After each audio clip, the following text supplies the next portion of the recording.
Hello everyone, if you enjoy my channel, please support me with one like, one subscribe, and one share.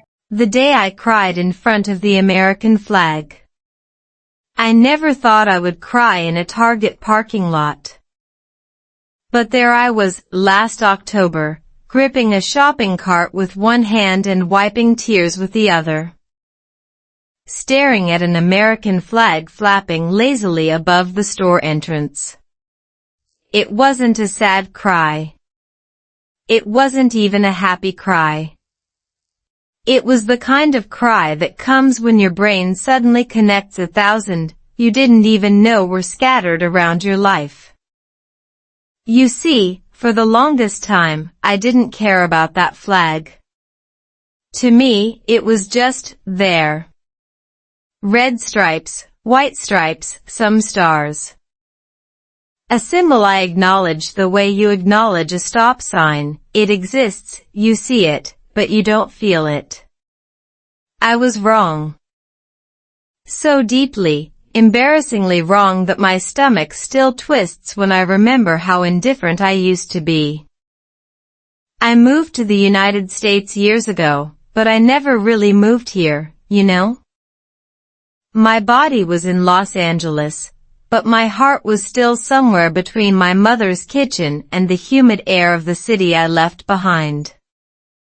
I treated America like a long-term hotel stay. I learned English just enough to survive, order coffee, answer emails, nod politely when my neighbor talked about the weather. I never dug deeper. Why would I? This wasn't my country. That flag wasn't my flag. At least, that's what I told myself every morning for almost 8 years. And then my daughter, who was 7 at the time, came home from school with a drawing. She had colored the American flag so carefully, staying inside the lines like her teacher had shown her. But when I looked closer, I noticed something strange.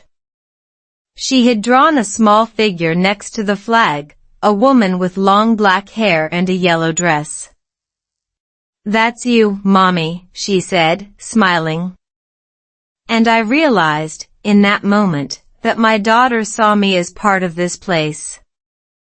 She saw us as part of this place. The flag wasn't a symbol of a government or a political stance to her, it was just part of her world, like the sun or the sidewalk. And somewhere along the way, without asking for permission, she had decided that this was home. That I was home. I didn't know how to feel about that. So I did what any emotionally confused person would do, I ignored it. I shoved that drawing into a drawer and pretended it wasn't a mirror reflecting my own resistance. But the universe has a funny way of not letting you hide from your own truth. A few weeks later, I was at my daughter's school for a parent-teacher conference, and they played the national anthem. Everyone stood. Everyone placed their hands over their hearts. And I stood there, frozen, because I didn't know the words. I felt my face burn with embarrassment as I mumbled through the melody, pretending to sing, while every other parent, some born here, some not, sang with full voices. That night, I locked myself in the bathroom and cried. Not because I was ashamed of being a foreigner. I was ashamed of rejecting a place that had been nothing but patient with me.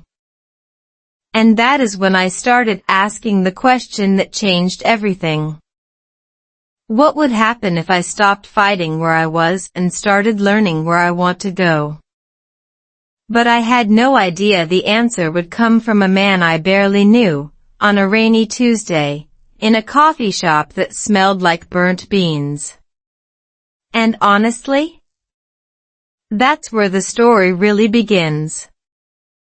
But before I tell you that, let me ask you something. When was the last time you looked at something you see every day and realized you never really saw it at all?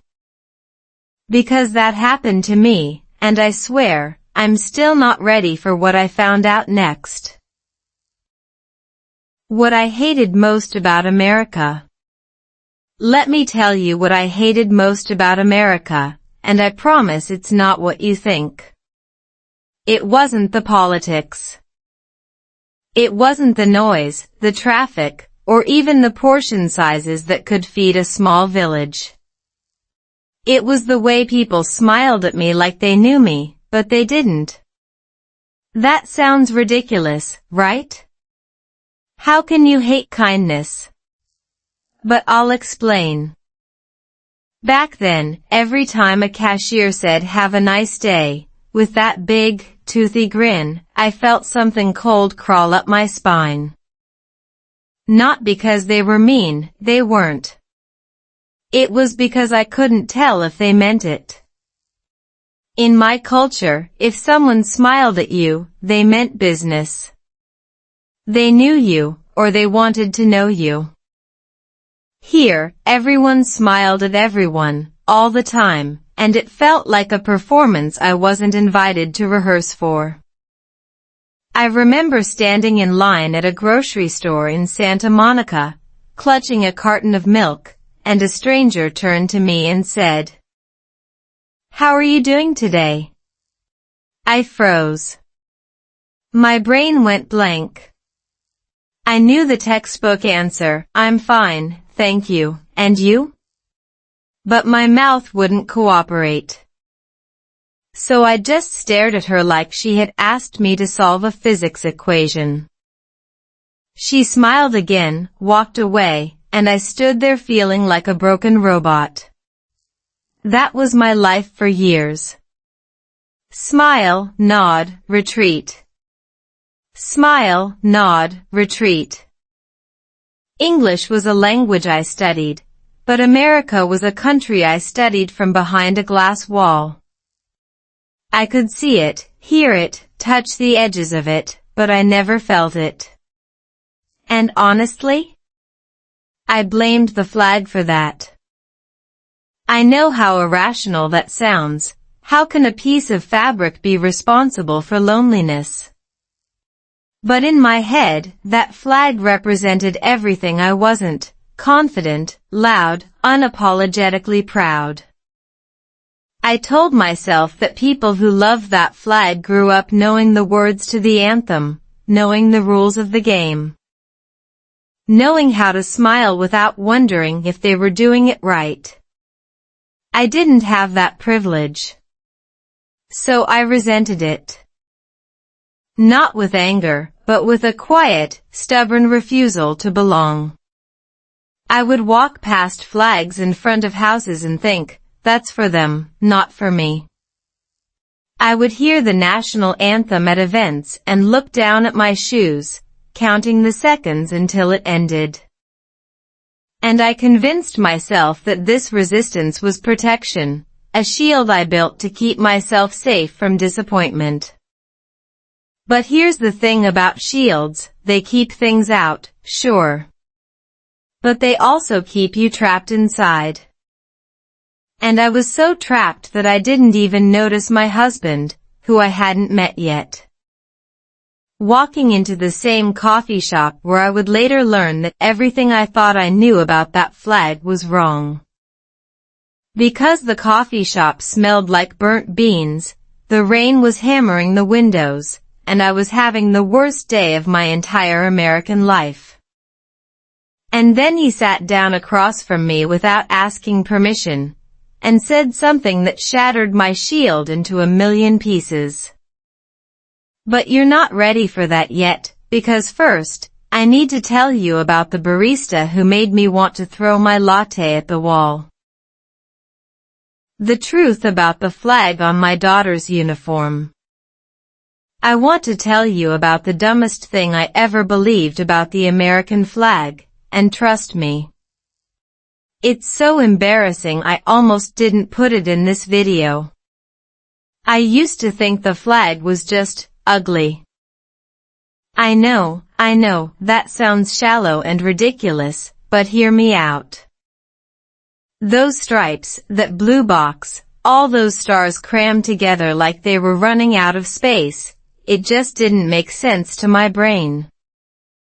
I grew up with flags that had elegant circles, moons, or single stars in the center, clean and minimal. The American flag, to me, felt like a messy collage someone made in a hurry. And I used that shallow opinion as another excuse to keep my distance. I can't love a country with such a chaotic flag, I'd joke to myself. But then my daughter started first grade, and everything changed. She came home wearing a school uniform with a tiny American flag embroidered on the sleeve, right above the elbow. And I remember staring at that small patch like it was a puzzle I couldn't solve. She wore it every single day without thinking, like it was as natural as breathing. One evening, while I was helping her with homework, she looked up at me with those big brown eyes and asked, "Mommy, do you love the American flag?" I froze. My hand stopped mid-air over her math worksheet. I opened my mouth, closed it, opened it again.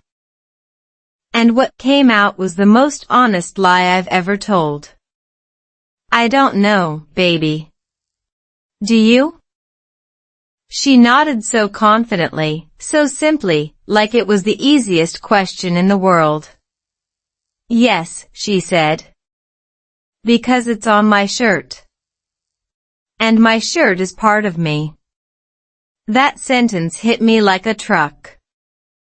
In her 7-year-old mind, that flag wasn't politics, wasn't history, wasn't a statement about immigration or national identity. It was just part of her uniform, part of her daily life, part of her identity as a little girl who went to school, made friends, and played on the playground. She didn't overthink it.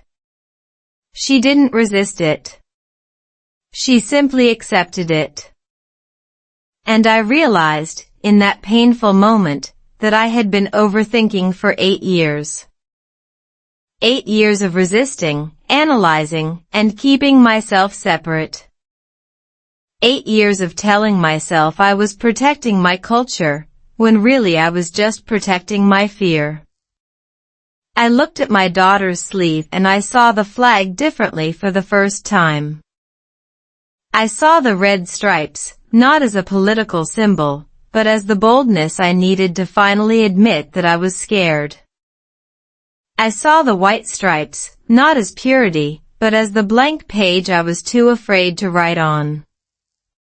And I saw the stars, not as states, but as the dreams I had quietly buried because I didn't think I deserved to have them in a country that wasn't mine. I took a deep breath, pulled my daughter close, and whispered, "Maybe I'm learning to." She hugged me and said, "That's okay, Mommy. You can take your time." And then she went back to her math homework like she hadn't just shattered my entire worldview in 30 seconds. That night, I couldn't sleep. I kept staring at her uniform hanging on the back of her door. And I kept asking myself one question: how did a 7-year-old figure something out that I couldn't figure out in almost a decade? I didn't have an answer. But the very next day, I walked into that coffee shop with the burnt bean smell, and the answer found me instead. And it came in the form of a man I had never spoken to before, a man who would later change everything. The man who saw me at my worst. This is the part one almost didn't put in this video because, honestly, it sounds like something from a bad romantic movie, and I hate admitting that real life can be that cheesy. But here we are. So that rainy Tuesday, I walked into this tiny coffee shop in Pasadena that smelled like burnt beans and desperation. And I was having the kind of day that makes you want to crawl under your blanket and never come out. My daughter had been sick the night before, I hadn't slept, my phone was dead. And I had just spilled coffee on my favorite white shirt, the only one that made me feel vaguely put together in this country. I sat down at the corner table, buried my face in my hands, and I actually started crying. Not pretty crying, not dramatic movie crying. Ugly, messy, snot running down my nose crying. A complete stranger saw me at my absolute worst. And instead of ignoring me like a normal person would, he walked over to my table, pulled out the chair across from me, and sat down. I looked up, horrified, ready to snap at him to leave me alone. But before I could say anything, he said, "I'm not going to ask if you're okay, because clearly you're not. But I am going to ask if you want me to stay or go." I blinked at him, completely disarmed. In the 8 years I had lived in America, no one had ever asked me that, not with that tone, not with those words. People either pretended I didn't exist or drowned me in empty "have a nice day" pleasantries. But this man didn't offer fake comfort or awkward platitudes. He just sat there, patiently, waiting for my answer. And I, the woman who had been so careful about building walls around myself, heard myself say, "Stay." He nodded, got up, and brought me a fresh coffee, black, no sugar, exactly how I liked it, though I had never told him that. He just guessed. And then he said something that I still think about almost every single day. "I don't know what's hurting you, and I don't need to know. But I know what it feels like to be in a place where you don't feel like you belong." My heart stopped. Because this man, this American man with his American accent and his American flag keychain dangling from his backpack, just admitted to me, a total stranger, that he knew what it felt like to be an outsider. And in that moment, I realized something that completely rearranged my brain. I realized that loneliness doesn't care about your passport. It doesn't care about your accent or your skin color or how many years you've lived somewhere. Loneliness is a language everyone speaks, but no one wants to admit they're fluent in. He told me his name was Michael, and he was a teacher at a local elementary school, the same school my daughter would later attend. Though I didn't know that yet. He told me he grew up moving from state to state because his father was in the military. And he never really felt like he had a home until he was in his 30s. And I sat there, listening to him speak English so easily and naturally, and I thought, how is this possible? How can this man, who looks like he belongs everywhere, understand me so completely? But the bigger question was, how could I have looked at that flag on his keychain and assumed it meant he had never struggled? That was the moment I started questioning every single assumption I had made about America, about the flag, and about the people who love it.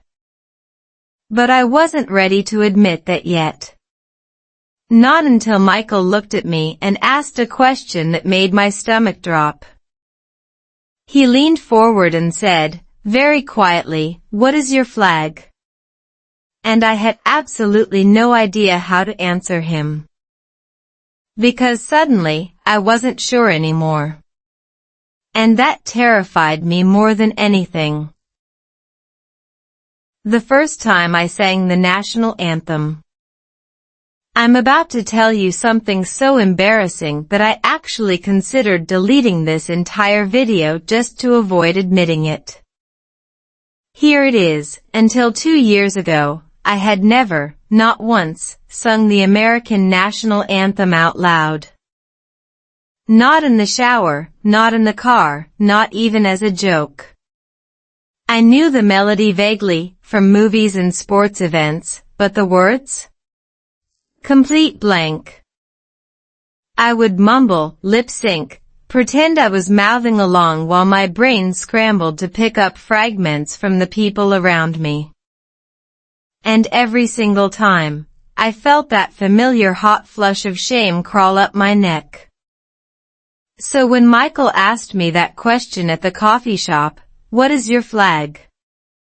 my brain went into complete shutdown mode. I stammered something about not knowing how to answer, changed the subject, and practically ran out of that cafe like a coward. But that night, I couldn't stop thinking about it. I sat on my couch at 2 a.m., scrolling through my phone, and I found myself typing American National Anthem lyrics into the search bar. I don't even know why. It was like my fingers moved without my permission. And I read them.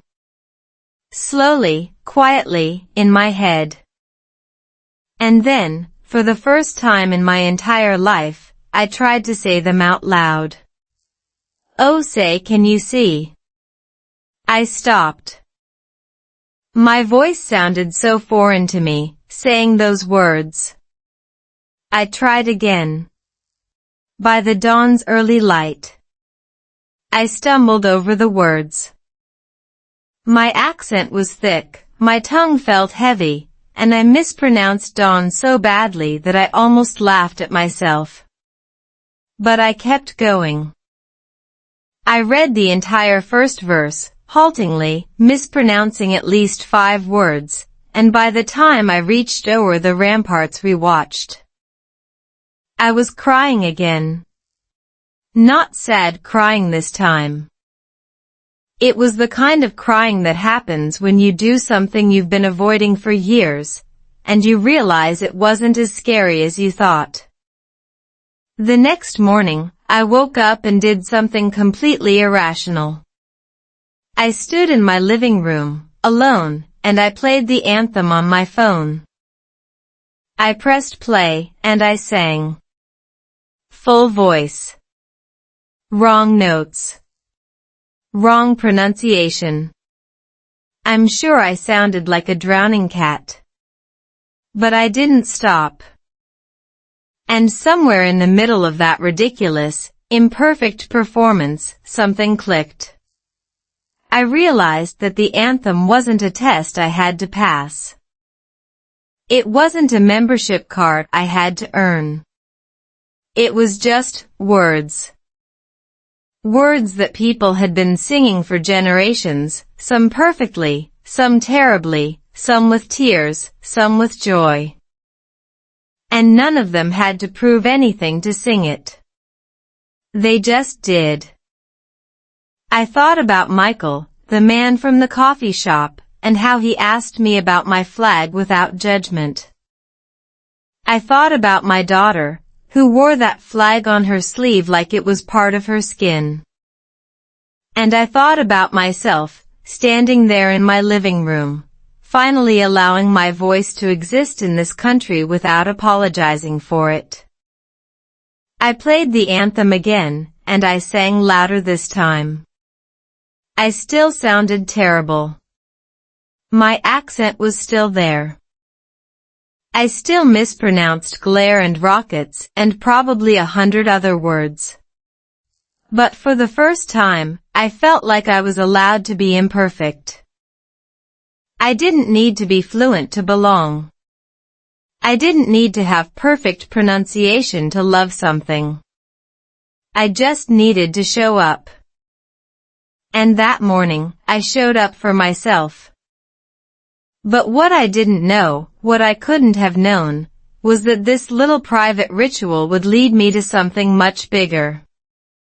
Because the next week, my daughter came home with a school assignment that would change everything I thought I knew about that flag, and about myself. The flag on our Thanksgiving table. When my daughter brought home that school assignment, I honestly thought it was just another cute craft project that would end up on the refrigerator for a week before getting recycled. But this one was different. Her teacher had asked each student to create a family flag, a drawing that represented where their family came from and what made them special. My daughter came home with crayon smudges all over her fingers and a piece of paper so carefully drawn that I could see the tiny lines of effort in every corner. She had drawn two flags side by side, the American flag on the right, and on the left, a flag I hadn't seen in years, the flag of my home country, with its vibrant colors and that single, elegant star in the center. And between them, she had drawn a heart. Not a perfect, symmetrical heart, but a wobbly, 7-year-old heart that connected both flags like a bridge. I stared at that drawing for so long that my daughter started tugging at my sleeve and asking, "Mommy, do you like it? Do you like it?"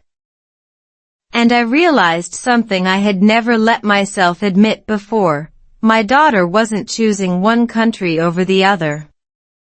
She wasn't conflicted. She had simply found a way to hold both in her hands, like two sides of the same coin. And I was the one who had been forcing myself to pick a side all these years.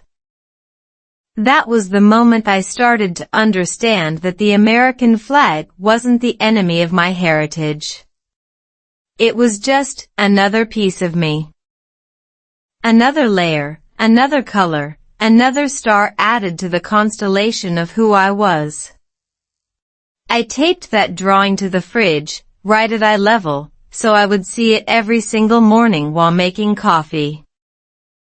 And I started to notice something strange happening in my chest whenever I looked at it. It wasn't the heavy, resistant feeling I used to carry. It was something softer, something lighter. Like a door slowly creaking open after years of being locked. A few weeks later, Thanksgiving arrived. And this time, instead of going to a friend's house or ordering takeout, I decided to host my own Thanksgiving dinner. It was a tiny gathering, just me, my daughter, and 3 neighbors from across the street. I had never hosted anything in this country before. I was terrified. My English was still shaky, my cooking skills were mediocre at best, and I had no idea if Americans actually liked the food I made. But Michael, the man from the coffee shop who had become a regular part of my life by then, brought a roasted turkey that was so golden and perfect I actually gasped when I saw it. And I made the food I knew how to make, dishes from my childhood, from my mother's kitchen. From a country I thought I had to leave behind to belong here. The table was a strange, beautiful mess, turkey and stuffing next to rice and pickled vegetables, cranberry sauce next to fish sauce. And right in the center, my daughter had placed a small American flag she had made out of paper, stuck into a glass of water like a centerpiece. I looked at that table, the food, the flags, the people, the laughter, and I thought, this is it. This is what I've been missing. Because belonging isn't about erasing where you came from. It's about bringing all of you to the table and trusting that there's room for everything. But I wasn't ready for the hardest part yet. I wasn't ready for what happened when Michael said something to me that made my entire body freeze. Something that started with the words, "I think I love you, but..."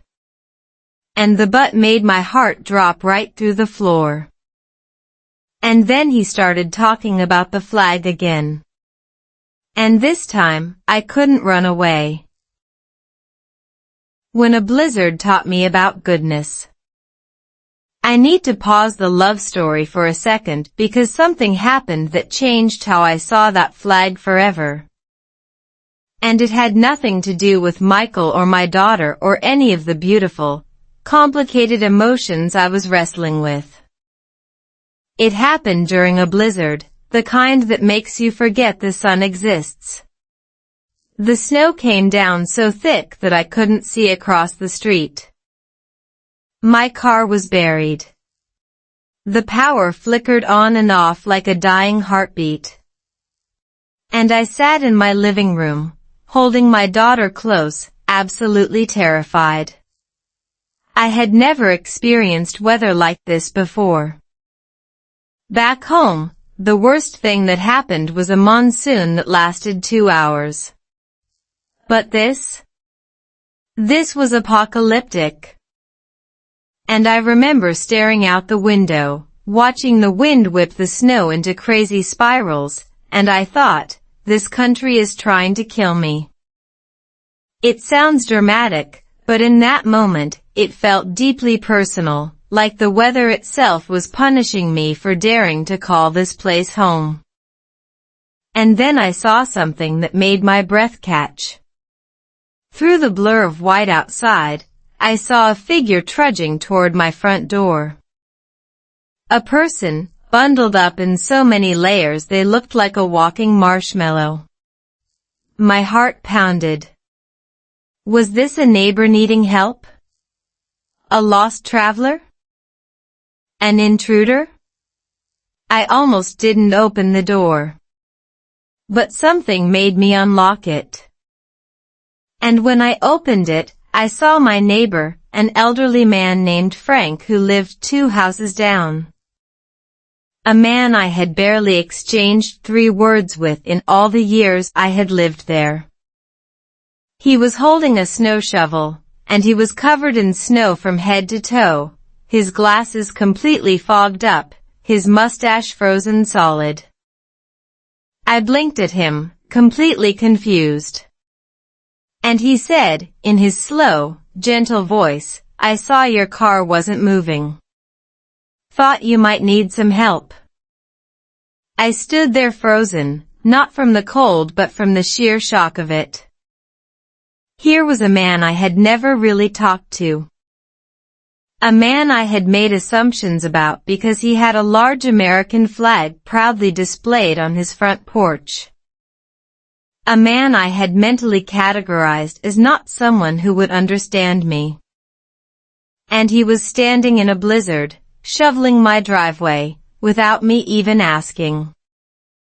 I started to cry again, because apparently that was my default emotional state by then, and he just smiled.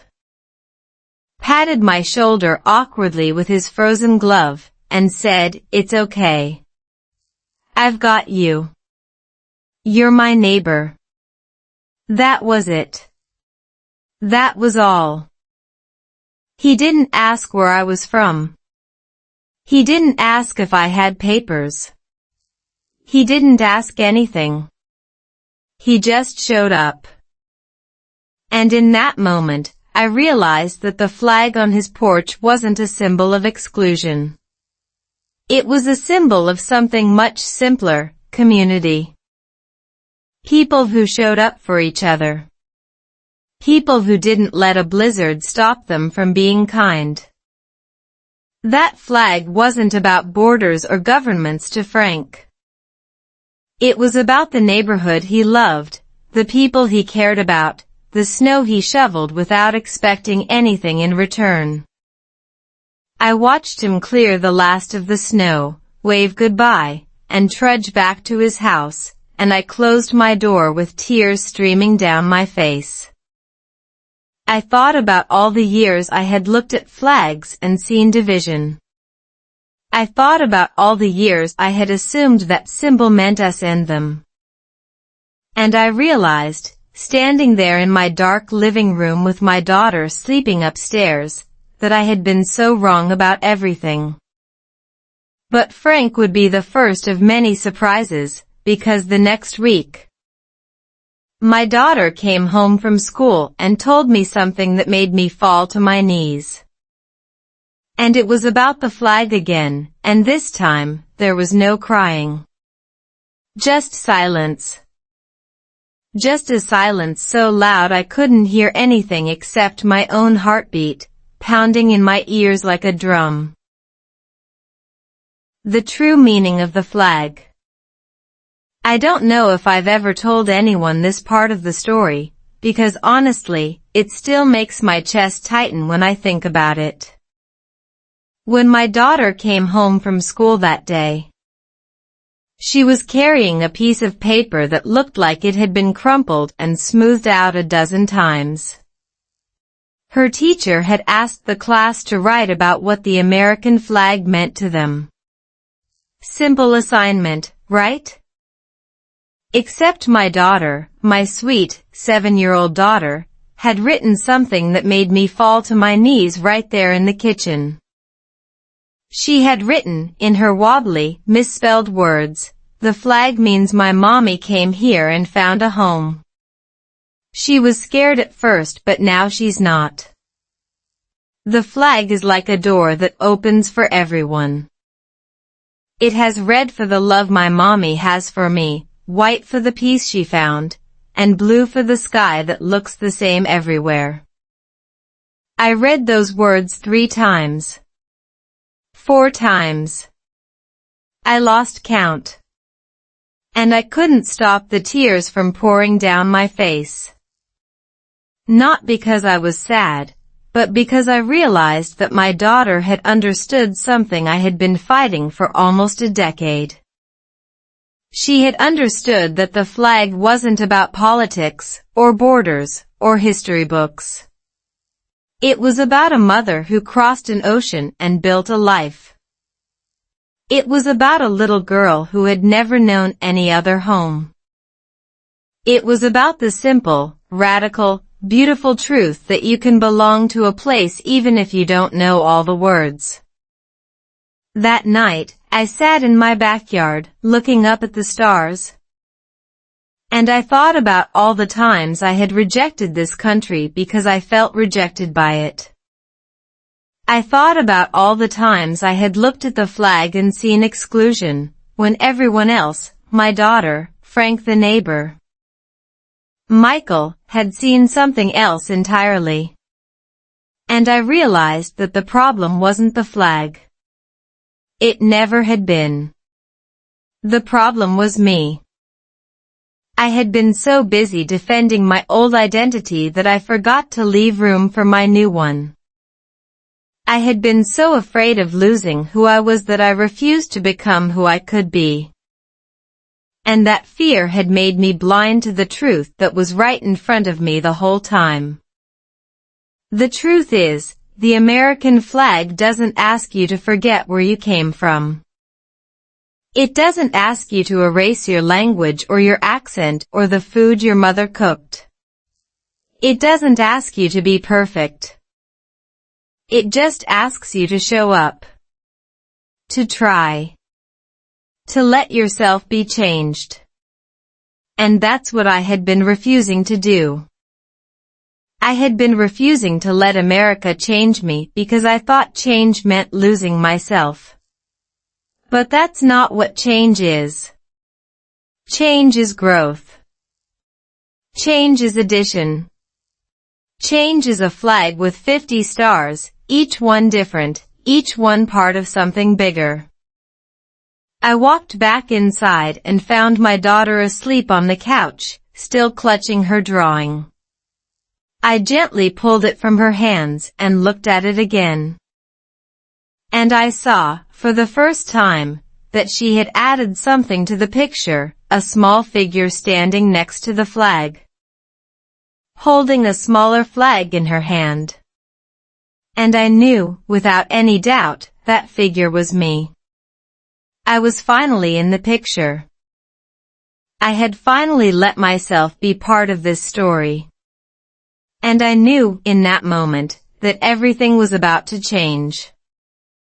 Because I was finally ready to love this country the way it had loved me all along, patiently, quietly, without demanding anything in return.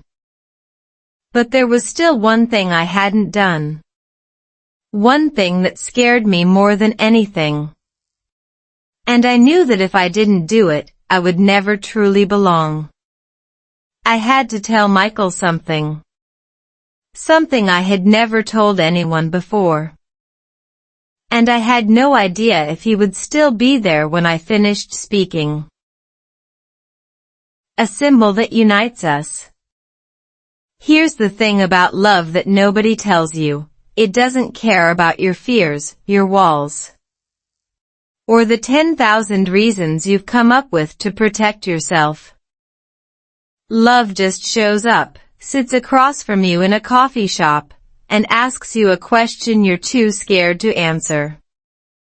So when Michael and I finally sat down on his porch, the evening after my daughter's assignment, I knew I had to say something I had never said out loud before.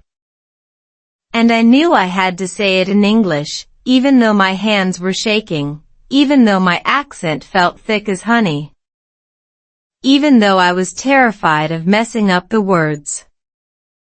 I think I love you, I said, and my voice cracked on the word love like a teenager in a bad movie.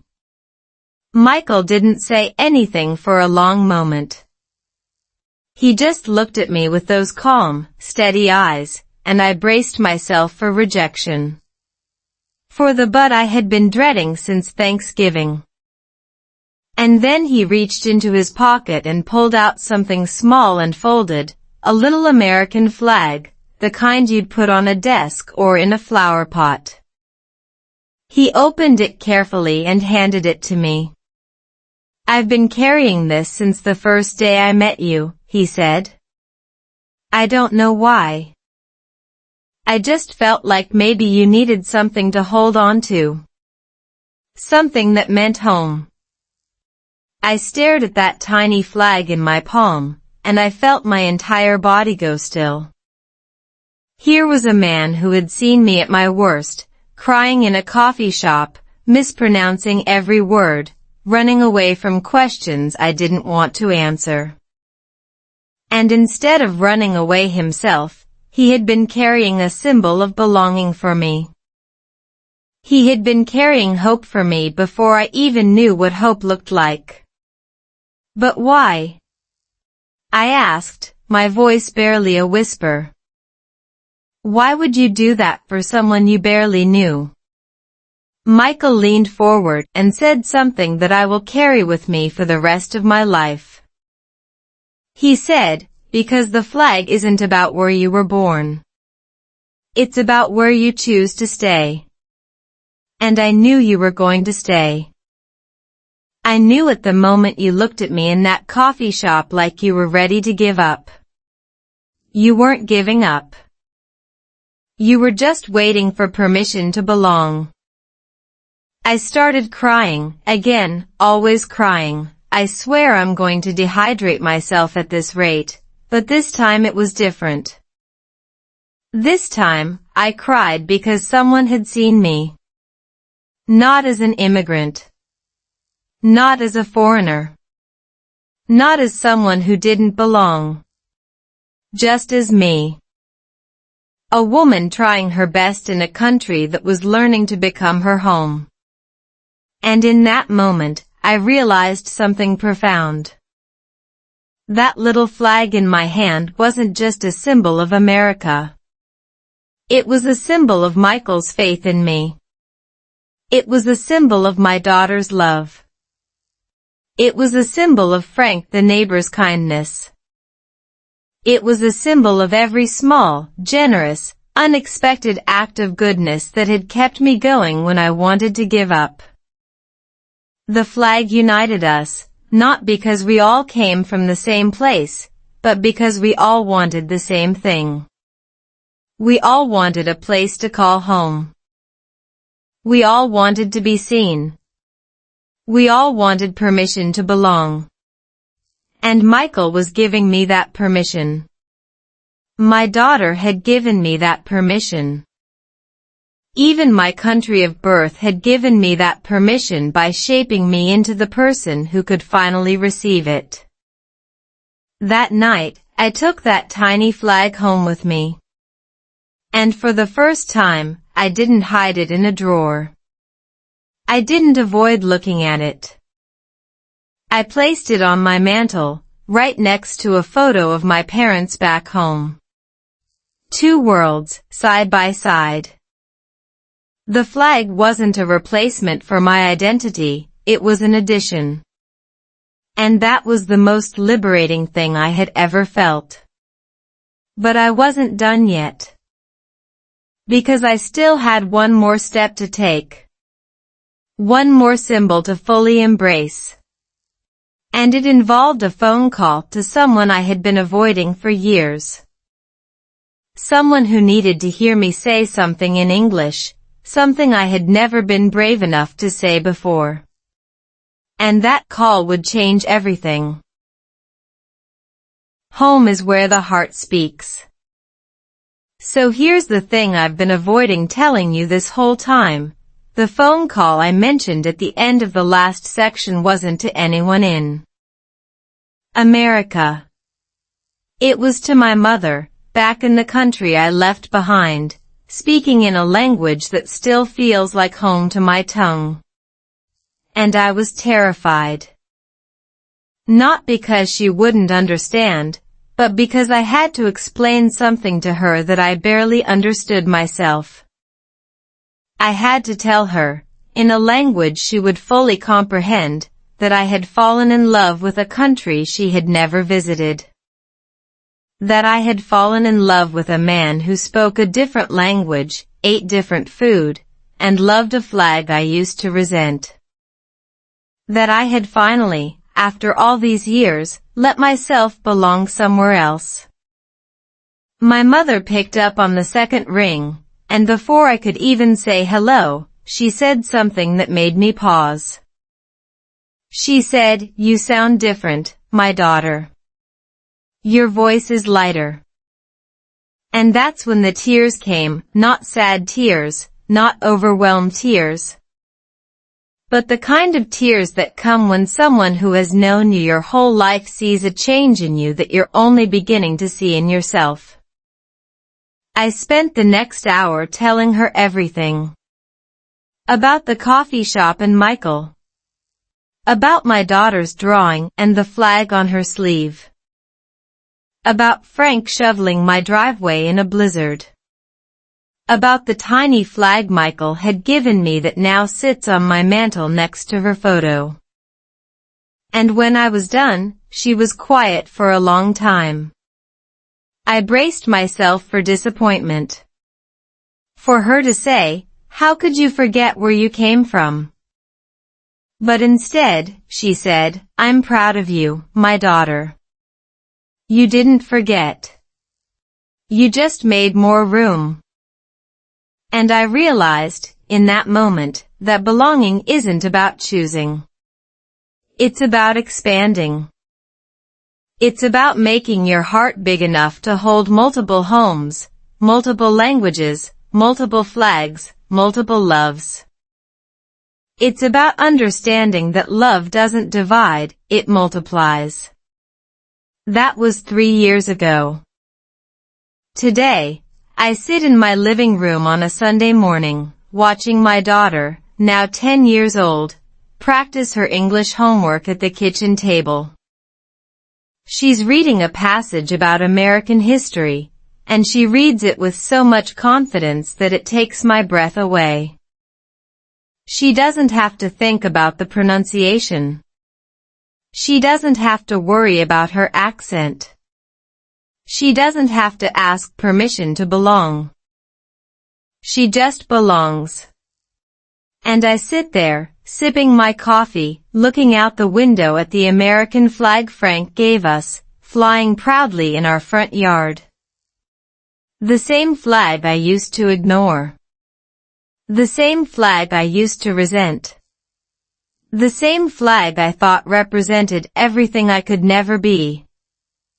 And I smile, because now I understand what that flag really means. It means a mother who found the courage to stay. A daughter who found the freedom to grow. A man who found the patience to love. and a neighborhood that showed up when it mattered most. The flag isn't about governments or borders or politics. It's about people. It's about community. It's about the simple, profound, life-altering truth that we all deserve a place to call home. And that home doesn't have to be where you were born. It can be where you choose to stay. So if you're watching this video and you're struggling with language, with belonging, with the feeling that you don't quite fit, I want you to know something. You don't have to be perfect. You don't have to have the right accent. And trust that the place you're trying to belong to is also trying to belong to you. That's all for today. I'll make more similar videos in the future. Don't forget to subscribe to see them.